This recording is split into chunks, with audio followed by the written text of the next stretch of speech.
That was, but good evening from Washington. I'm Laura Ingraham. This is the Ingraham Angle. You're looking at a live shot of the White House as President Trump concludes his first state dinner. We're expecting the departure of the French president, Macron, and his wife at any moment. So much for the myth that Trump's America First policy means isolating from entertaining and diplomacy. And the president is now the leader on the world stage that we knew he would be. The French president departs tonight, and German Chancellor Angela Merkel arrives on Friday. And a potentially historic meeting between Trump and Kim Jong-un over North Korea's nukes is imminent. So how different reality is from what the so-called experts predicted not so long ago? This administration may be just a series of flip-flops and waverings on foreign policy for 4 years. That would put a lot of Americans and a lot of people across the globe in great jeopardy. We've stepped away to global leadership, and we're, in fact, not only have we stepped away, but we're kind of gotten shoved off the stage. This man poses to the safety and the security of the United States of America. On the world stage, this president is humiliating America. No question. The United States has built up its credibility and political capital over the last century. The Trump administration is raiding that trust fund. I think I just went into REM cycle. Totally deep sleep. Look, there's still time to revise and extend all of your comments, ladies and gentlemen. For more on tonight's state dinner, let's go to Fox News chief national correspondent Ed Henry, live at the White House. Ed, give us the scene. We want to know what it's like there. I'm jealous I'm not there. Looks fun. Well, it's interesting, Laura, because it was more intimate than other state dinners we've seen. Basically about 13 or so tables of 10, candle lit. They tried to make it intimate. And also the toast just wrapped up a few moments ago. And President Trump, contrary to what critics have been saying, was very direct in saying, look, we're going to build on this friendship, that God needs to bless this alliance, he said, because we're going to do great things together. And in fact, there's already some suggestions that this relationship is bearing fruit. Earlier today, the French president, along with President Trump, talking a lot about Iran and, in fact, making some progress on that. Remember, the president has been talking about pulling out of the Iran nuclear deal brokered by Barack Obama. The Iranian foreign minister over the weekend had threatened that if that happens, Iran is going to speed up its nuclear activities. Well, today what we saw was a bit of a compromise.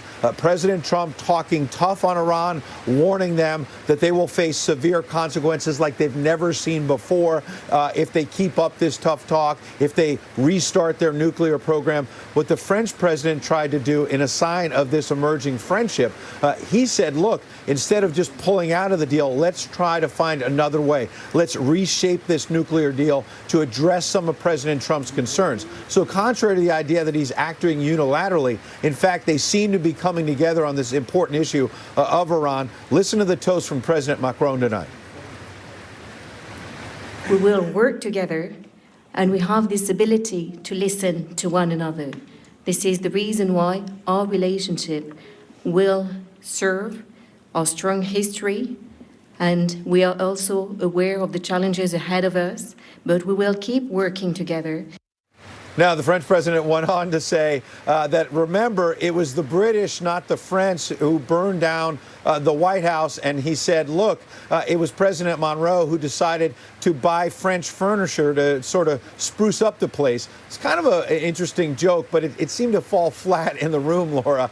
People maybe thought maybe that's not such a great way to break the ice. But the bottom line is they're trying to come together, and it's a lot different than what a lot of critics predicted, Laura. Ed, thanks so much. And by the way, Ed, the last couple of days, we've seen this real bromance develop between the president and his French counterpart. And we put together a fun little collection from Washington's newest odd couple.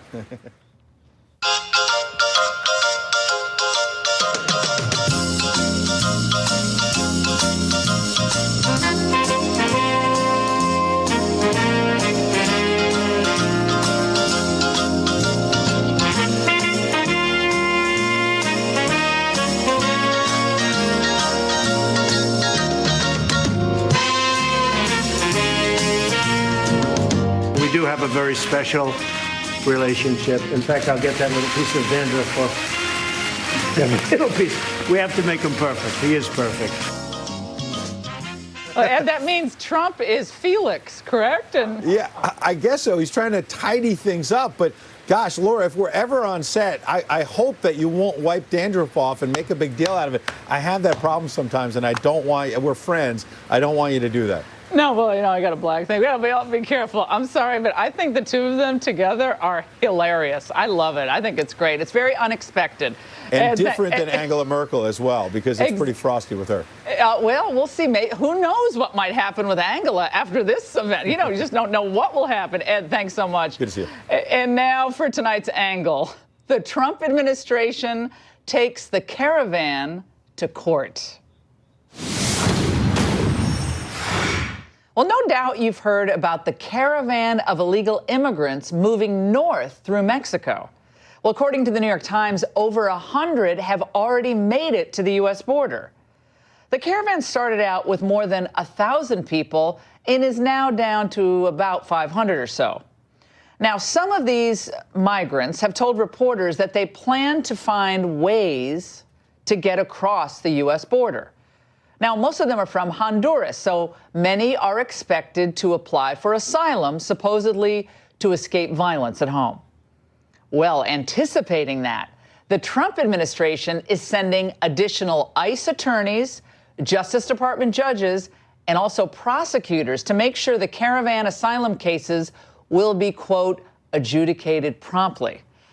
But we've also learned, this is curious, that American attorneys have traveled southward to meet with migrants to instruct them on their rights to apply for asylum here in the United States. We did some digging, and according to reports, two of these lawyers are Allegra Love of Santa Fe Dreamers Project and Marie Vincent, who also works for a small 501c3 organization. Vincent has said that many of the migrants are strong candidates for asylum because they're fleeing political persecution or violent gangs or threats over their gender or sexual orientation. But for asylum eligibility, according to Section 1208 of the Title 8 Code of Federal Regs, attorneys have to establish that their client has, quote, reasonable fear of persecution. And that is what Democrats and the media have been claiming, that these are political refugees escaping violence and, yes, persecution. It's really more of anything a symbolic kind of PR move by the migrants who want to talk about and want to bring light to the lack of rule of law and the human rights violations that occur in Central America. Every time the president gets in a political jam, anytime he's feeling threatened politically, he goes back to a few of the same things. Beating up on immigrants, Mexicans are criminals. The picture President Trump paints is hordes of immigrants, many of them criminals, poised to storm the border. But the caravan, CNN found, is a very different scenario. We will take you live to meet the families, many women and children, waiting for their next move. Well, their next move is to crash into our country. Well, the problem for the attorneys helping the members of the caravan could be the U.S. law, the code, Section 1324, of Title 8, which makes it an offense for any person who encourages or induces an alien to come to, enter, or reside in the United States, knowing or in reckless disregard of the fact that such coming to, entry, or residence is or will be in violation of law. So the question is, when does advocacy for illegals end up crossing the line to committing a 1324 offense? Interesting legal question. Well, because of the attorney-client privilege, this could be tough to determine. But if these attorneys are holding what is being described as these large group seminars and demonstrate intent to skirt the laws or to help the migrants skirt the laws, well, they could be in jeopardy, at least technically. Here's the other problem for these lawyers. Most of the people in this caravan, as I said, are from Honduras. Well, a poll conducted by a Jesuit research group found a whopping 83% of Hondurans who are considering migrating to the United States were motivated by purely economic reasons. In other words, they simply wanted to move to a wealthier country with better economic opportunities. Only 11% said they wanted to leave due to violence and insecurity.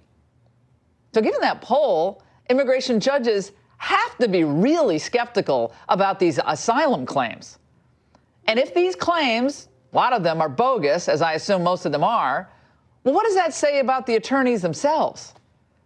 Michael Cohen, Trump's personal attorney, remember he was called a fixer? Well, what would you call members of the American bar who arguably connive with their clients to thwart or get around U.S. immigration law, or at least game it? And how do many of these migrants know exactly what to say to asylum judges? Well, it's almost like when you hear this, they're almost working off of the same script. How would they all know to say the same thing? Well, the president is doing the right thing. He's heading the caravan off at the pass. This is what he tweeted yesterday. He said, I've instructed the Secretary of Homeland Security not to let these large caravans of people into our country.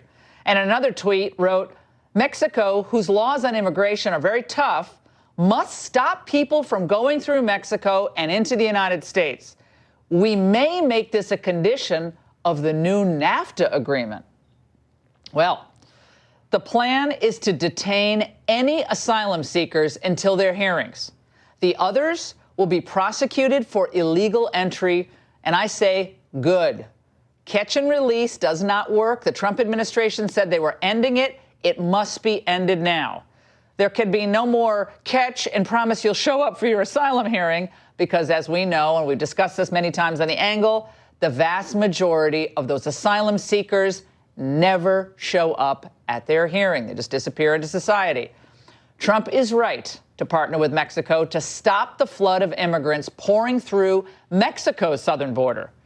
Tying results to trade, I mean, it might be the only thing we can do. It might be a really good idea. And building the wall, my goodness, if you can't see that building the wall is more necessary than ever now, you must be blind. The president should also put Honduras on notice that this virtual invasion has to stop. It's not virtual, it's a real invasion. Even if that means things don't change, threatening to suspend foreign aid, which Honduras desperately needs. It would also help if we got our own house in order and stopped the abuse of asylum and the process of applying and facilitating it by American lawyers. More has to be done there. So-called asylum seekers all get their day in court. But for the American citizen, security and justice always seems delayed. And that's The Angle. Joining us now for reaction here in studio is Art Arthur with the Center for Immigration Studies and immigration attorney Alan Orr. All right, gentlemen, great to have you on. This is a big deal, I think, because we've now seen large groups of people, not just one group, but several groups, over the last 4 or 5 months begin to move north from through Mexico all the way to the U.S. border. This latest group is due to arrive any day now. What is the immigration system in our country supposed to do when we have masses of humanity rushing the border and having their actions facilitated in part by U.S. lawyers? Now, Alan, you're a immigration attorney. They're flying down there, at least the two that we've been able to identify, and apparently they're representing hundreds of people. How can you represent hundreds of clients? You don't know who they are. You don't know what their intentions are. Well, I don't think they're actually representing. They might be having clinics to sort of inform people of what the right state of the United States is. And I really don't think it's that big of a problem because USC.gov also tells immigrants all the time exactly what their rights are to file the asylum claim. So it's just one of the things that they're doing as a humanitarian issue. It's sort of a Good Samaritan type thing to go to these people who are in need from their home countries to sort of inform them of, if they're coming to the United States, this is what you will need to do and what you will encounter at the port of entry. Art, here's the reasons to seek asylum. You're a former immigration judge, you know this. Persecution, you have to have credible fear of persecution due to race, religion, nationality, membership in a particular social group, or political opinion. Explain that, because it looks like a lot of these Hondurans especially are coming here because of economic concerns. They want a better life. I mean, a lot of people in Africa want to come here, they want a better life, but they can't come through Mexico. They have to go in a boat and get there. But it's an economic concern masquerading as a asylum claim, credible fear of persecution, often for political or criminal or so forth? Four of these grounds for asylum are very easy: race, religion, nationality, and political opinion. Membership in a particular social group is wide open, however. It can be anything. It can be, based on gender identity. It can be based on, I was harmed because of my familial relationship. And for that reason, most of these people come in claiming that they've been harmed by the gangs. And so the judges, the asylum officers have to figure out whether there's a cognizable claim based on membership in a particular social group, given the claim that they have. And that's really where we get all these people. But right now we have 311,000 asylum claims backlogged in the United States as of January, 311,000. So DHS has said, this is a crisis point. We got to really winnow down the fraud, which there's a lot of fraud here. And we got to do something about this because we don't have the manpower, we don't have the money, we don't have the judges, we don't have the prosecutors, we don't have the system to do this. So Alan, everyone wants to be a humanitarian. We give a lot of money to other countries. Millions of people around the world want to come here because they're being persecuted. I mean, a lot of people in the United States feel persecuted, of minority groups, different sexual orientation groups, but people all over the world believe they have a credible fear of persecution.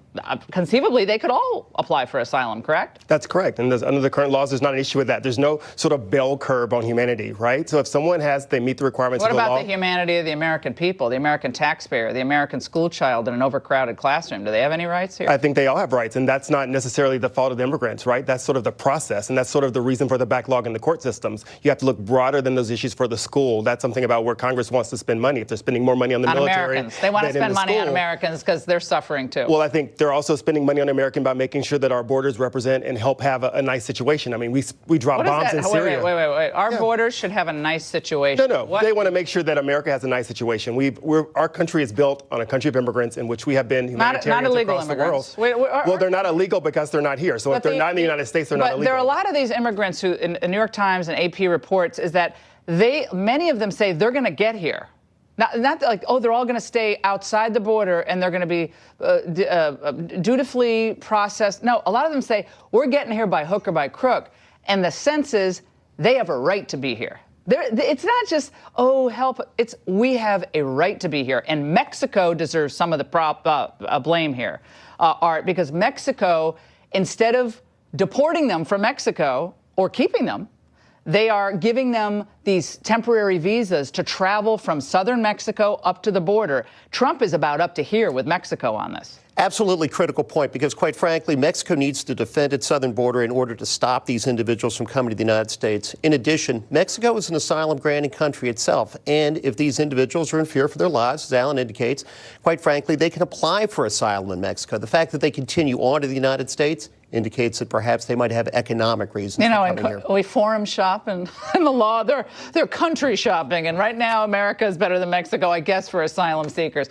Guys, great segment, as always. And Candace Owens is winning a lot of fresh praise from Kanye West, sparking a new, liberal meltdown. And the conservative commentator joins us next with her reaction. My next guest has sparked a national debate on the conventional wisdom about African Americans in politics. Well, Candace Owens has urged black voters to think independently for themselves and to question liberal orthodoxy. She has been mercilessly attacked online, but coming to her defense, very interestingly, has been hip-hop star Kanye West. Well, he tweeted on Saturday, "I love the way Candace Owens thinks." Is he punking all of us? What's going on with that? As we shared with you last night, a hip-hop radio host also claims that West told him that he loves President Trump and he likes Owens because she's challenging conventional black thought. Joining me now to respond to the controversy is Candace Owens herself. Hey, Candace. Such a big deal. Obviously, Kanye weighs in, but were you surprised? I actually wasn't surprised at all. This is what I've been talking about across college campuses with Turning Point USA, is that there is this liberal indoctrination, and they think that they have a monopoly, not just on our students, which is what we deal with at Turning Point USA, but also on the entire black race in America. They cannot fathom that we might have different ideas. They don't understand because they have significantly created a mental prison for all of us. And the second somebody runs off what I refer to as a Democratic plantation, they send the dogs out. Well, there was an interesting moment on this radio show, this guy Ebro, who's a very interesting host, and he was talking about Kanye West, and he was saying, well, Kanye's not thinking independently because he lives himself in a bubble. Let's watch.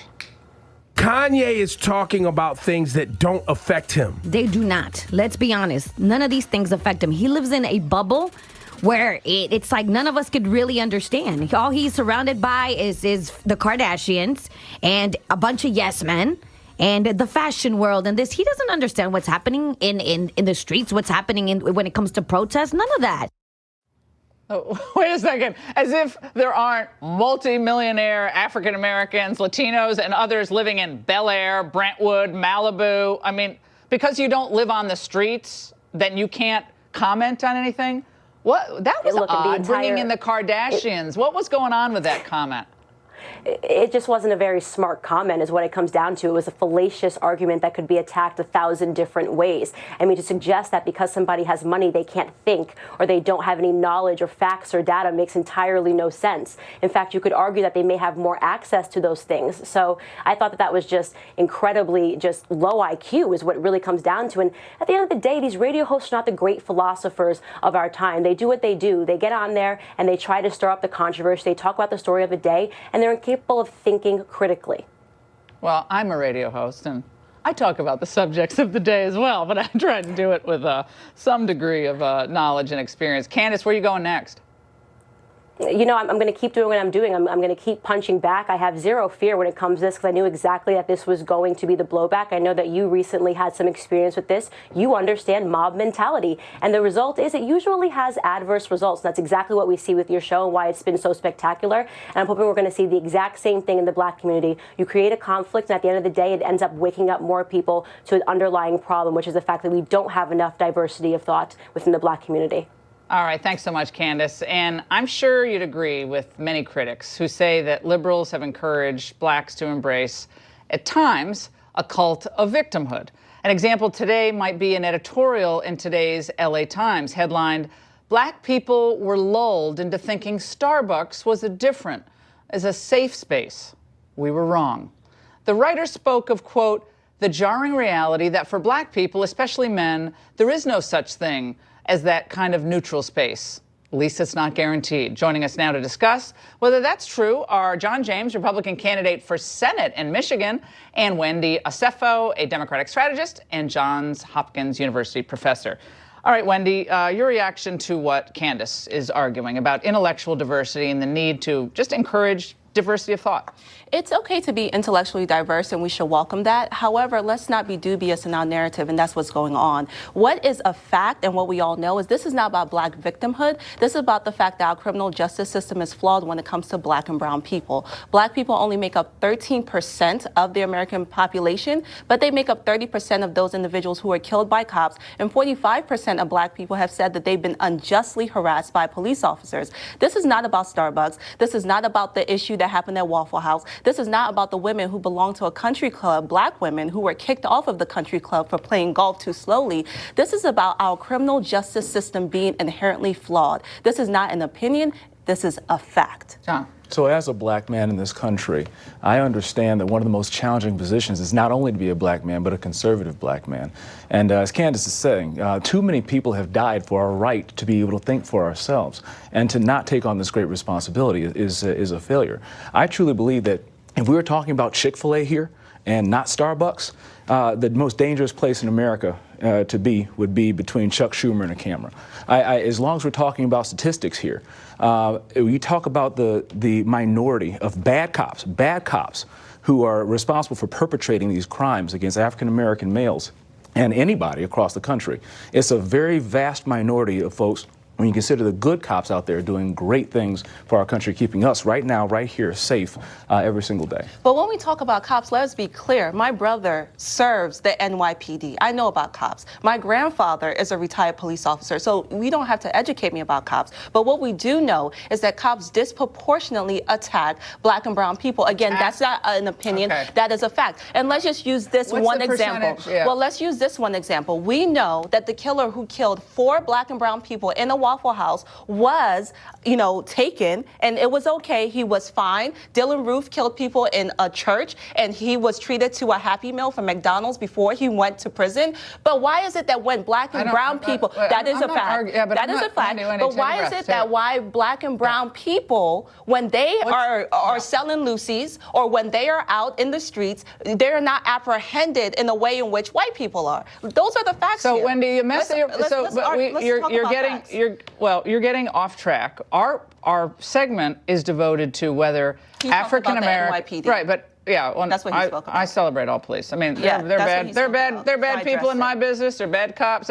We all get that. I didn't bring up the NYPD. We I all brought get up that. the minority of cops who are perpetrating these. Yeah. So I mean, I think you're talking about the. Yeah, and I think what happens is that we encourage hostility on both sides. We have incredible police officers doing really difficult jobs, as your family does, day after day after day. And I think we have to be careful with our language. We have to be careful with how we paint with a broad brush. Otherwise, kids of all backgrounds are going to feel like, I'm afraid. Like, I don't even want to report a crime. I don't even want to see a police officer. I don't even want to help from a police officer because they're not fair or they're inherently biased. But getting back to the point of Candace for a moment. She goes to a college campus and she talks about thinking for yourself. Just because you grow up black doesn't mean you automatically register D for Democrat. That's her point. And I've seen time and again that black conservatives or Latinos or even Asians, they're treated like they're second-class citizens within their own communities. And they're looked at like, what's wrong with you? You're an Uncle Tom. You're an Uncle Thomasina, I've heard. That also, I think, is toxic. Let people debate the issues. Let people have different points of view. Don't demonize them. They might disagree. Maybe they're wrong. Maybe they're right. Maybe sometimes I'm wrong. You're right. That's fine. But I just feel like there's no monolith here. You know what I'm saying, Wendy? I agree. I agree that there is not a monolith. And I don't believe that people challenge Candace when she said it's okay to think differently. Absolutely. We are not monolithic. Black people are not. We all do not think the same. However, where the challenge came in was when she talked about the flawed rhetoric that Black Lives Matter has no ground to stand on. When she said, you guys are talking about slavery, but none of you guys experienced that, so why are you even bringing that up? On your show here today, I am challenging Candace to a conversation, to a debate about what does she mean by that comment. Is she I'm saying, sure she'd love to debate I would love to debate her. Yeah, because I don't understand what she means by the comment that just because we did not experience slavery, that we have no right to say, issues of slavery are still impacting the black community. That's inherently flawed. That's fine. That's her point of view. So I mean, there are those who would say that we're still experiencing slavery, but not slavery of the wrists and the ankles, but slavery of the mind, when we're continually being told that if you think a certain way, that I'm not black enough because I have different thoughts. And so I think what we're talking about here is mob mentality is a bigger threat to our democracy than any foreign country. And we need to make sure that we're broadening our minds. All right, guys, fantastic conversation. And I have a question. Did the Obama administration step in to squash a probe of the Clinton Foundation? Well, there are new questions now being raised tonight, and we have these stunning details next. Sandals. There may be evidence that the Obama Justice Department pressured the FBI to drop an investigation of the Clinton Foundation during the heat of the 2016 presidential campaign. The Inspector General recently submitted a criminal referral against the fired FBI Deputy Director Andrew McCabe for lying to federal investigators. But buried in that report is McCabe's description of a crucial phone call in August of 2016. Now, that's when McCabe claimed that he pushed back hard against someone in Obama's DOJ who seemed to be pressuring the FBI to quash a probe into the Clinton Foundation. Let's discuss the stunning details with former FBI undercover agent James Weddick in Sacramento, California, who handled the corruption. You were head of the corruption task force in Sacramento, I believe, if I got that right. let's talk about where we are here on this case. I had you on radio this morning, and you were so great. I had to invite you on TV. Is this normal for an FBI principal associate deputy to call up the FBI and say, kind of slow walk this or to this investigation of the Clinton Foundation, if this is how it went down? Thanks, Laura. Yes, I ran the corruption squad here in Sacramento for a number of years. It's the state's capital city, most populous, largest state of the nation. I conducted numerous investigations involving suspect corrupt officials, many high-level officials, and I can tell you, that conversation that Matthew Axelrod had with Deputy Director McCabe, asking him to stand down, if you will, the agents working the Clinton investigation, was improper. You know, I do not agree or support with many things McCabe did, but his pushback there to Justice Department officials, telling them they were, you know, influencing or attempting to influence an investigation was improper, you know, I agree with. And unfortunately, it was his disclosure of that conversation that, of course, has caused him problems, and now the OIG has made a criminal referral to the Justice Department. Well, shouldn't Matthew Axelrod, if he hasn't already, if I might have missed his testimony, but shouldn't he be called to testify on Capitol Hill about this, if that's actually how it went down?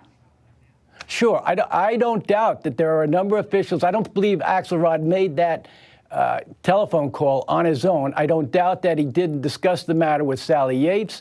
I don't doubt that there are emails and other text communications surrounding the call, because let me just say this.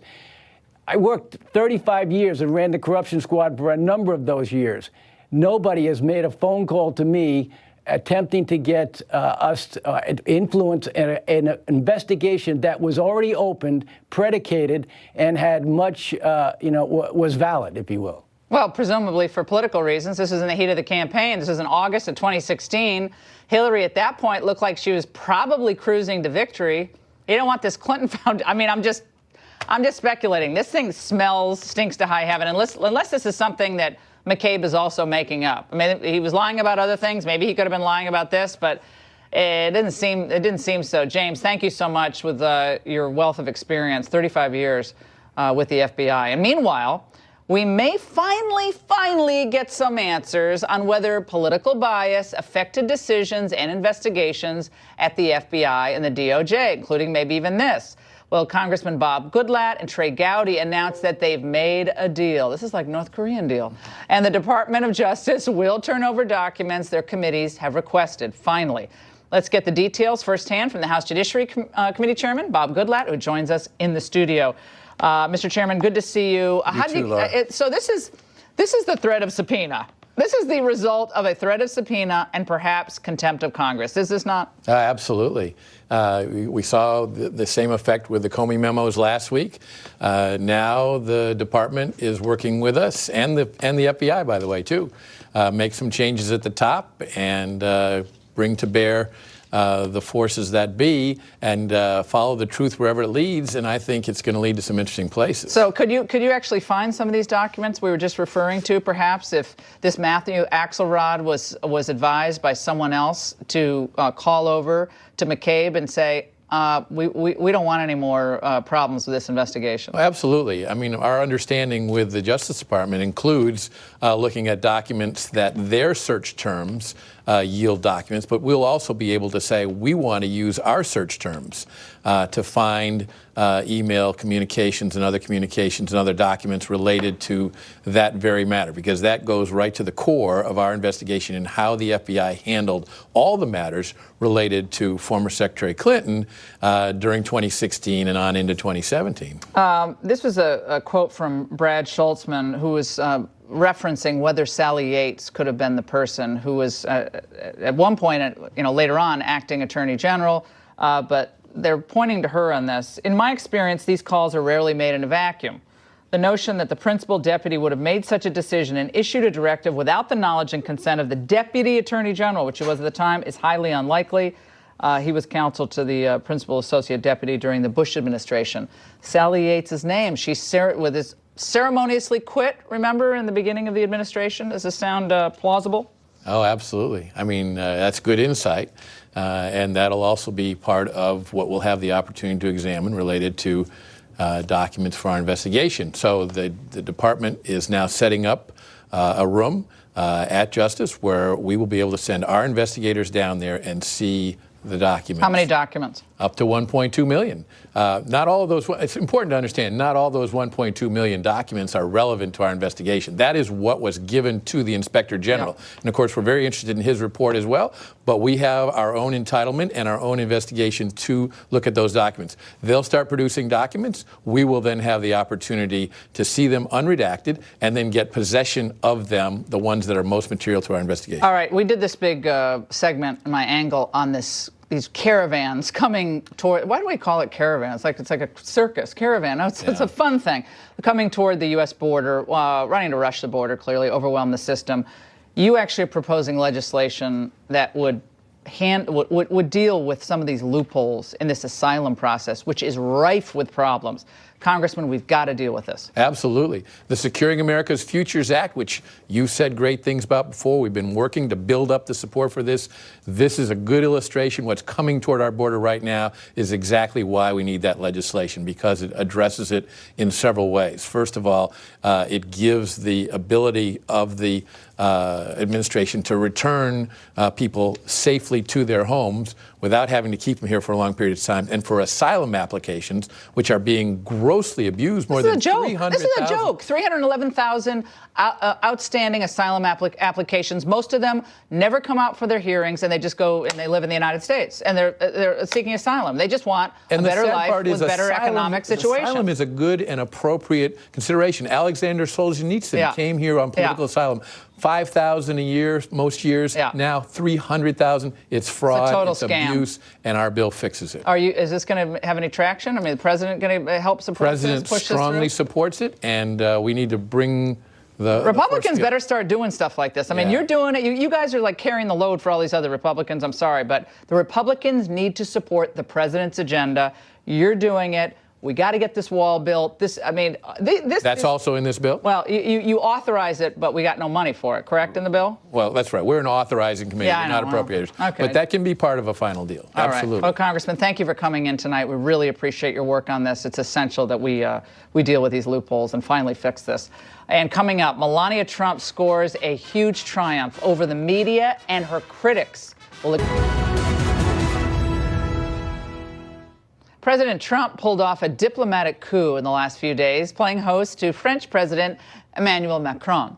But First Lady Melania Trump has engineered her own diplomatic triumphs recently.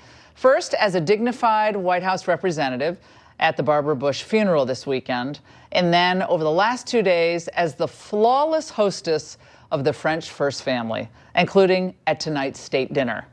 Well, maybe Melania will finally get some of those magazine covers that featured Michelle Obama so prominently and frequently, but I won't hold my breath.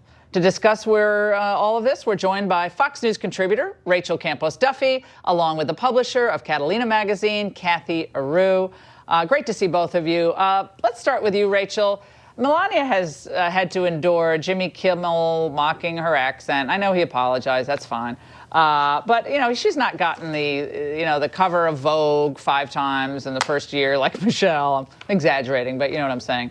Right. And she's been scrutinized by in every was she's holding her husband's hand or not, or it's endless. And yet tonight we see a beautiful dinner that she did not hire an event planner for. She did it all herself. All the designs, all the selections.